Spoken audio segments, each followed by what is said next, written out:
નમસ્કાર, હું છું કિરણ કાપુરે. તમે જોઈ રહ્યા છો નવજીવન ન્યૂઝ. મુદ્દાસર કાર્યક્રમ છે. લેખક પત્રકાર ઉર્વિશ કોઠારી આપણી સાથે છે. મુદ્દો છે સોનમ વાંગચુકનો, જેઓ છેલ્લા 20 દિવસથી ઉપવાસ પર બેઠા છે દિલ્હીના જંતર મંતર ખાતે. તેમની માંગણી છે કે દેશના શિક્ષણ પ્રધાન જે છે તેઓ રાજીનામું આપે, પરંતુ હજુ સુધી સરકાર તશથી મત નથી થઈ રહી અને તે વિશે આપણે મીડિયા શું એને કવરેજ કરવામાં ક્યાં એણે મર્યાદા દાખવી, પ્રજા કેમ આ આંદોલનને સપોર્ટ નથી કરી રહી, તે અને બીજા પણ મુદ્દા છે આને લગતા. તો તે વિશે ઉર્વિશભાઈ સાથે વાત કરીએ. ઉર્વિશભાઈ, સતત અવગણના થઈ રહી છે. હવે 2-3 દિવસથી એવું થઈ રહ્યું છે કે સોનમ વાંગચુક ઉપવાસ પર બેઠા છે, તેનું ઠીકઠાક સોશિયલ મીડિયા, ડિજિટલ મીડિયા પર કવરેજ થઈ રહ્યું છે. પણ એક સમય સુધી મુખ્યધારાનું મીડિયા અને સરકાર તો હજુ અવગણના છે, માત્ર ને માત્ર અવગણના. આ વખતે બહુ વિલક્ષણ વાત એવી છે પહેલેથી કે ધારો કે સરકાર છે તો આ સરકાર તો આવા બધા આંદોલનોની એકદમ કઠોર અને એકદમ અમાનવીય ઉપેક્ષા કરવા માટે નામીચી છે. એટલે એ તો એમ જ કરે. પણ આ વખતે બીજી એક વિલક્ષણ વાત એ હતી કે જે અન્ના આંદોલનનો અનુભવ રહ્યો, ઇન્ડિયા અગેન્સ્ટ કરપ્શન, અને પછી એમાંથી છેવટે કેજરીવાલ ને બીજા અન્ના ને બધા, એને કારણે જે સામાન્ય રીતે એકંદરે આ સરકાર પ્રત્યે ટીકાભાવથી જોવે ને એની વાજબી જે કંઈ સરદારની મુશ્કેલીઓ છે એની બરાબર ટીકા કરતા હોય એવા લોકોમાંથી પણ ઘણા એક લોકો એમણે આની જોડે ઊભા રહેવાનું પસંદ ના કર્યું હોય તો ઠીક છે, પણ એની બહુ જ આપણને વધુ પડતી લાગે એવી ટીકામાં પણ ગયા. એટલે એક એવું વલણ હોઈ શકે કે ભાઈ જોઈએ આપણે એમ. એવું નહોતું.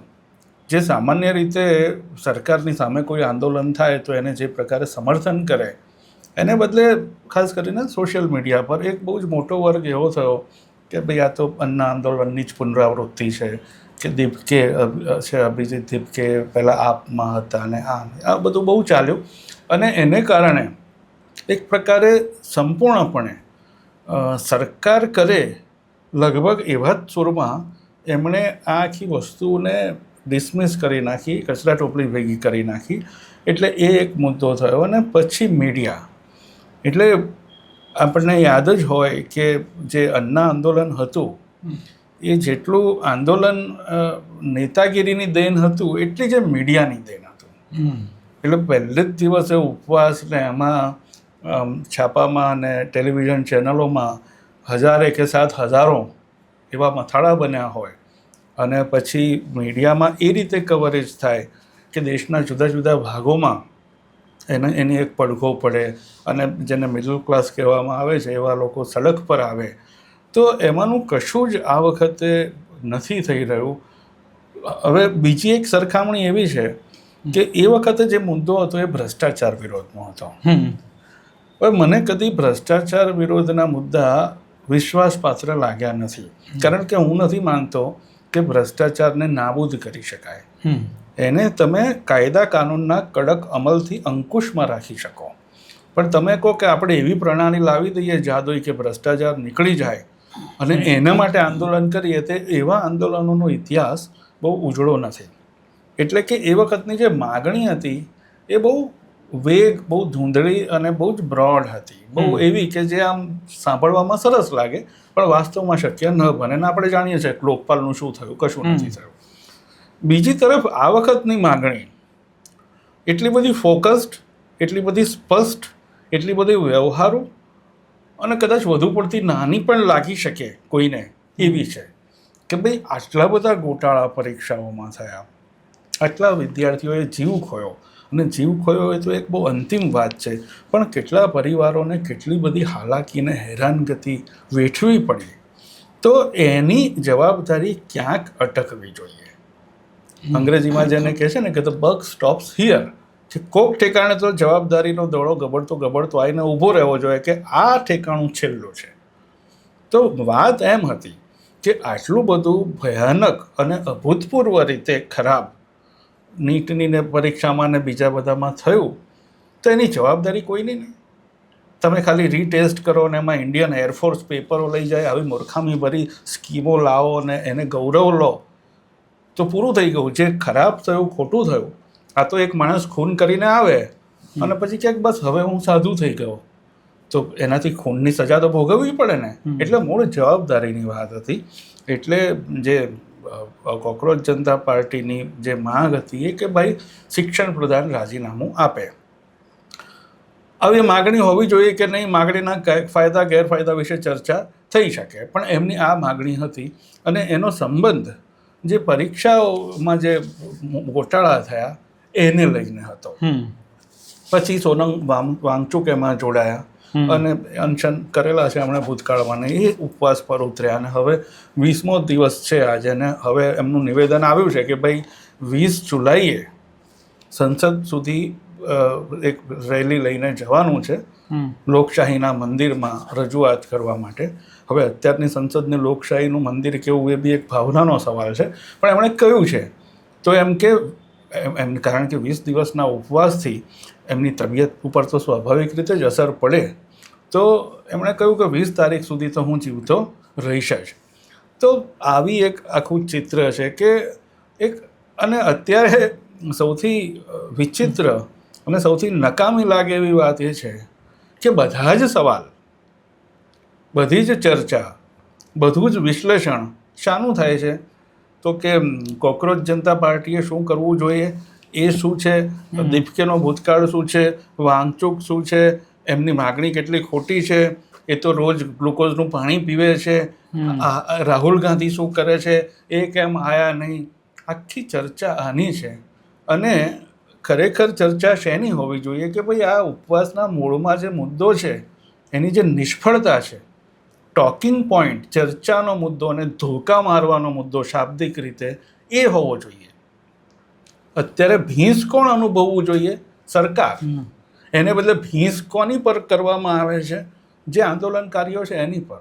તો આવું તો આઝાદ ભારતના ઇતિહાસમાં આવા નમૂના બહુ ઓછા આપણને મળે કે જ્યારે પ્રજાના આટલા મોટા વર્ગનું આ હદે બ્રેઇન વોશ થઈ જાય કે તમે સોનમ વાંગચુકની માગણી જોડે બિલકુલ સંમત ના હોઈ શકો. એમાં હું એવું નથી કહેવા માગતો કે એ જે કરે છે ઉત્તમ છે અને શ્રેષ્ઠ છે, પણ એમની એક વાત છે, એમાં એક પબ્લિક ઇન્ટરેસ્ટ છે. સોનમ વાંગચુકનો પોતાનો એક પ્રોફાઇલ છે, એમની એક પ્રતિભા છે અત્યાર સુધીની. એ ભૂતકાળમાં ભાજપ જોડે જોડાયેલા રહ્યા છે અને બધી વાત સાચી છે, પણ એવું છે કે ભાઈ જે માણસની જે પ્રતિભા છે તે છે, એને તમે અવગણી શકતા નથી ને અવગણવી ના જોઈએ. આવો એક માણસ પોતાનો જીવ આપવા માટે બેઠો છે, ત્યારે એ માણસને તમે ગાળો દો, એ માણસને જુદા જુદા નામ આપો, એને તમે આમ કોને બ્લેકમેલ કરે છે, કોણ ઉપવાસનું શસ્ત્રનો દુરુપયોગ કરે છે અને કહો, અને પછી તમારે આ આખી વાતમાં મૂળ જે કારણ છે નિષ્ફળતા પરીક્ષાની અને શિક્ષણની અને એની જવાબદારી, એના વિશે જો તમારે કશું જ કહેવાનું નથી અને તમારે બધું જ ડાપણ વાંગચુક વિશે દોડવાનું છે, તો તમે પણ આ જે ગોટાળા થયા અને જે ધાંધલ થઈને જે પ્રકારે અરાજકતા થઈ એના સક્રિય ભાગીદાર છો.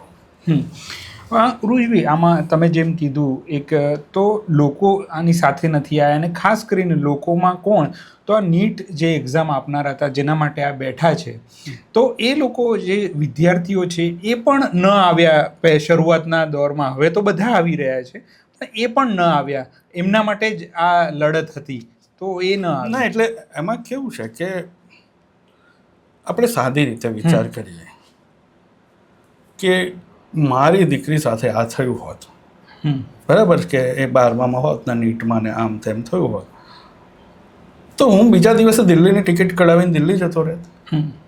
મારે પહેલી વાત તો એ છે કે મારે બી કંઈક મારી વ્યસ્તતાઓ હોય, કામ ધંધો હોય, પ્રતિકૂળતા હોય. પહેલી વાત તો હું મનથી સમર્થન કરું, અને મારા ગામમાં જો આવું કશુંક થાય તો હું એમાં ચોક્કસ જોડાઉં, બરાબર છે.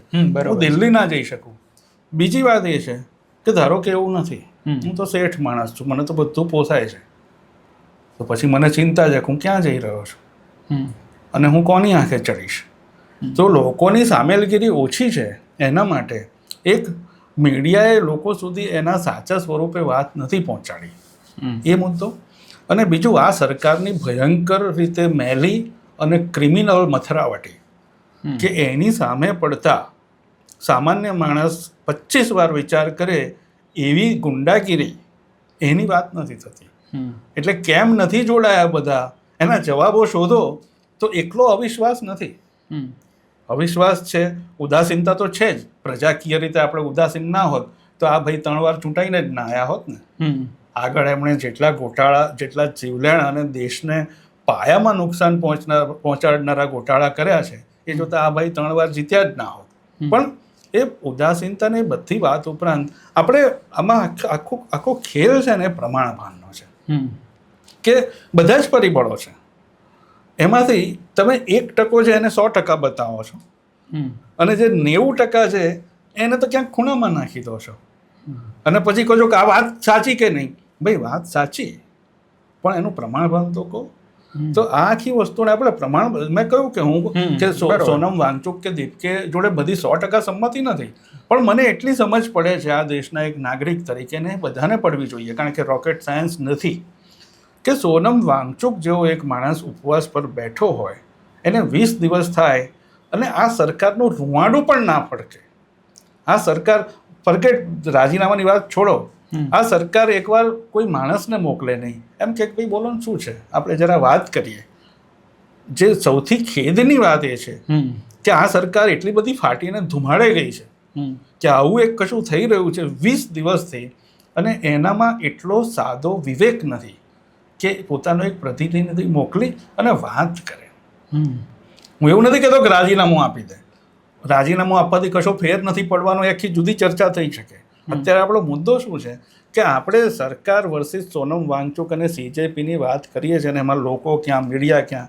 તો પરિસ્થિતિ આ છે કે આપણે એકલું પેલો ઢોલ પીટ કરીએ છીએ, પણ સરકારની ભયાનકતાની તો વાત કરીએ આપણે કે એને એટલું કેમ, એવી તો એ કઈ ખાંસા એવી છે, એવી તો કઈ સરમુખત્યારી છે કે તમે એક તમારો મંત્રી કે કોઈ સરખો માણસ, ટ્રોલિયા ફોલિયા નહીં બધા તમારા, કોઈ સરખો માણસ જો હોય તો તમે ત્યાં મોકલી શકો અને એની જોડે કહો કે ભાઈ બોલો આપણે વાત કરીએ શું છે. એ સોનમ વાંગચુક કે ત્યાં બેઠેલા લોકો કોઈ હિંસાવાદી નથી, હજી સુધી એ લોકોએ એવું કોઈ જ નિવેદન કર્યું નથી.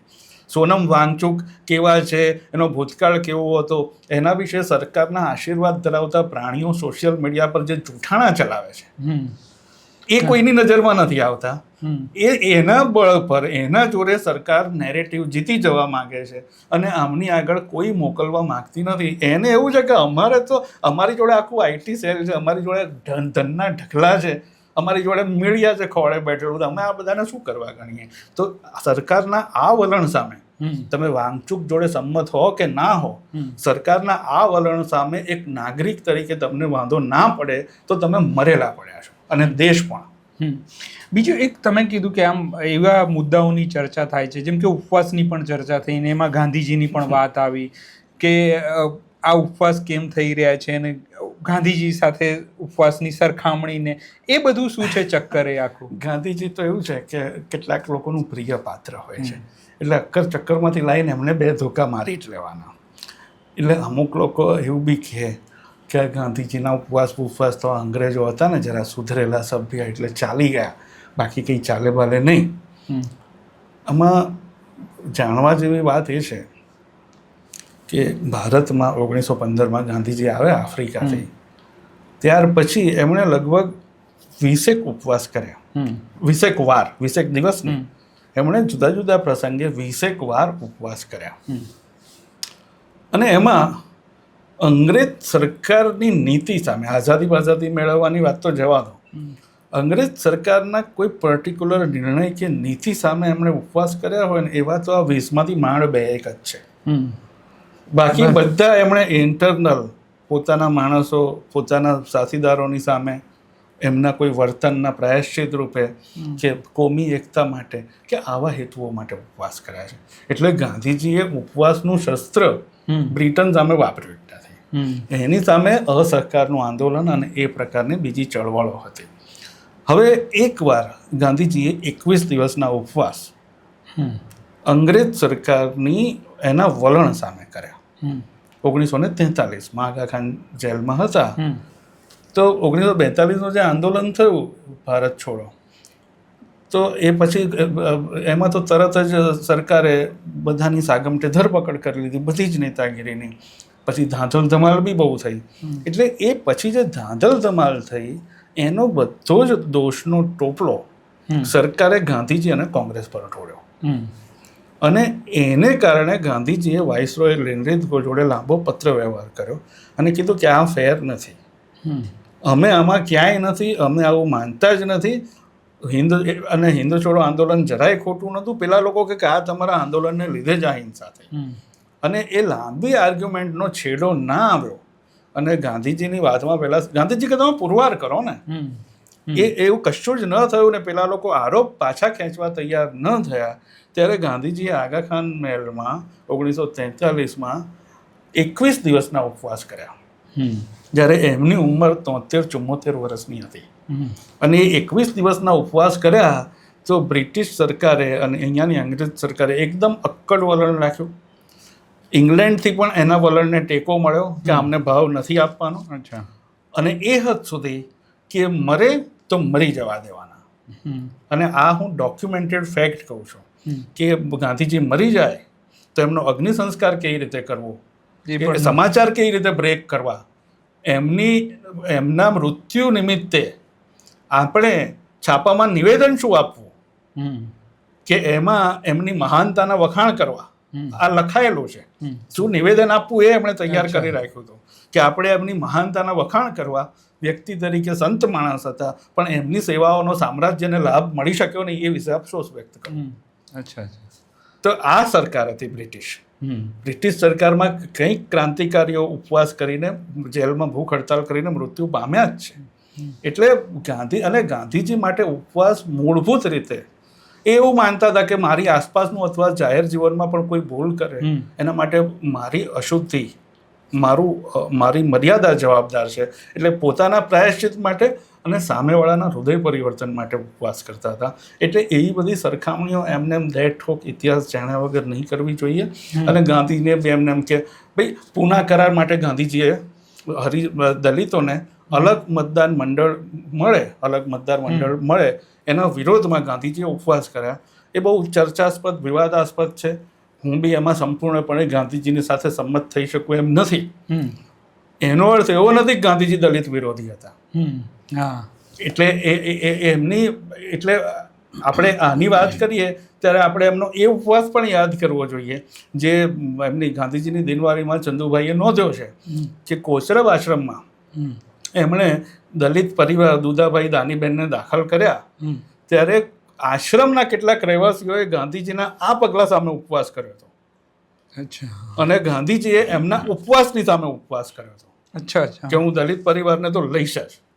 તો આપણે આવું કોઈ ઇઝી લેબલિંગમાં ન જઈ શકીએ અને જરાક વધારે વ્યાપક ચિત્ર જોવું જોઈએ. બીજું એક આ પોલિટિકલ સવાલ છે પણ આ સરકાર આંદોલન તોડવા માટે બહુ જાણીતી છે. એટલે ખેડૂત આંદોલન હોય કે પછી અહીંયાનું પણ હમણાં જે થયું તો એ પણ આ આંદોલન ચાલવા જઈ રહ્યું છે તો એમાં એક એવું પણ બધી જગ્યાએ ચાલી રહ્યું છે કે ભાઈ આ કોંગ્રેસનું અત્યારે જે એક બીજું નીટના સમર્થનમાં રાહુલ ગાંધી ઉતર્યા છે તો એ દબાઈ જાય ને એના માટે આ વિચાર પણ એવો ચાન્સ લે આ સરકાર.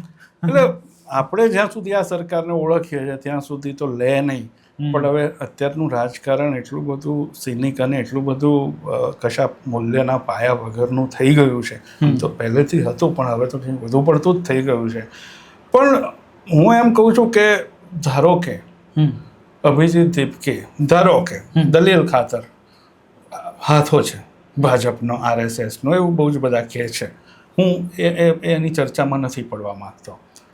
મારું એમ કહેવું છે કે સોનમ વાંગચુક એ ઉપવાસ પૂરા કરવા જોઈએ, એને અંત લાવવો જોઈએ અને સરકારે સોનમ વાંગચુકનો એપ્રોચ કરવો જોઈએ.